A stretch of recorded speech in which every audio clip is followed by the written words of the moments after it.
Good morning, Sheep Happens family.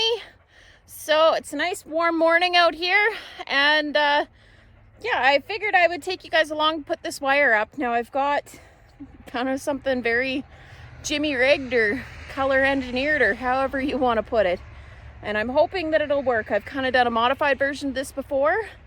What the problem is that it's not even really a problem.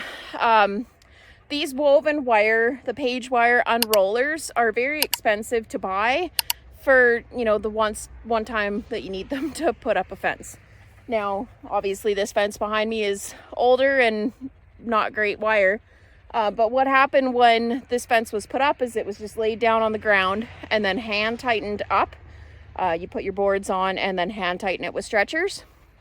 So about 5 years ago, when I was doing that further paddock there up the front, round there, and then around the front pasture as well near the houses, is I came up with a solution that was a little less physical. So I figured I would share it with everyone on YouTube. Now it's not perfect, but it does help with some of the struggles that some people have on Paige wire fences. So let me show you here. So as I've said, this is not perfect, and I had done a slightly different version of this before. I still use some of the same tools, but took 10 minutes last night to modify it a little bit. So this is an old disc, and there is a pipe welded on the inside here. Now it comes to about here. Now with that, it makes it easier to load because then I shove this pipe in the top. You can see it's loose here. It goes down inside that other pipe on the bottom just to give a little bit more strength. So what I did is I notched it out around my pallet forks here so that it won't lift up. It's kind of wedged in there pretty good.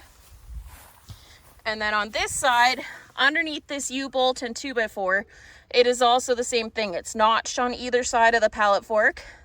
And then I wanted to have this part stop from moving too much. So I jammed 2 pieces of rebar underneath and then tightened the crap out of this U-bolt. And the idea is that it'll stay on the pallet fork. Now I'm moving that around pretty good and it's not moving so far. Let's hope. So I can unhook the wire, tie it around my end post, which will be this post, and then drive backwards, and it unspools itself so that it most of the way stands up. Sometimes I tie it up with some binder twine just to hold it there. And then what I do to tighten it is I put 2 2x6s that are bolted together on, faced together on the wire. And then I actually chain this 2x6 to the back of the pallet fork. One onto the bottom, one onto the top. Now, what that does is that I can back up to tighten the wire, and then if I have any indiscretions like this way, I can use the back of the pallet fork when the tilt on the skid steer to be able to straighten it out so you get perfect verticals on the wire, and then backing up to get it nice and tight, and then you put the park brake on the skid steer. So it's the same setup as an expensive commercial unit, just rednecked. And again, I'm probably doing a terrible job explaining how this is going to work, so let's just show you.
think with a few modifications, it would definitely work really a lot better. The U-bolt and stuff fell off, but so I was keeping the boom really low and I ended up hitting the U-bolt on the ground. So that was a bad design flaw. But it's still, even just attached to the bottom, made it all the way down to the end. So I went refilled and it made it all the way back out here without falling over. So I'm gonna just keep going the way that it is, just with the cutouts on that disc on the pallet. And we're gonna get these two rolls tied together and I'm almost to the end. So I'll show you the tightening process once we get down there.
So I went in for some lunch and to cool down a little bit, fill up my water bottle.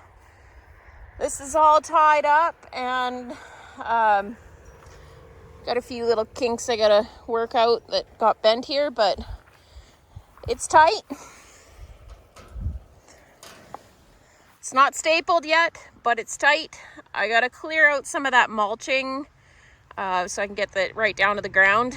Now, because it is so warm and that's going to be kind of a longer job and I'm kind of on a time crunch right now, what I'm going to do is build the braces for this barbed wire cross fence and maybe get the barbed wire up because it won't take as long.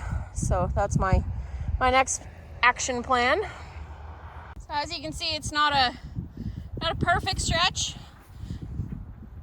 but those verticals are pretty darn close to completely perpendicular to the ground.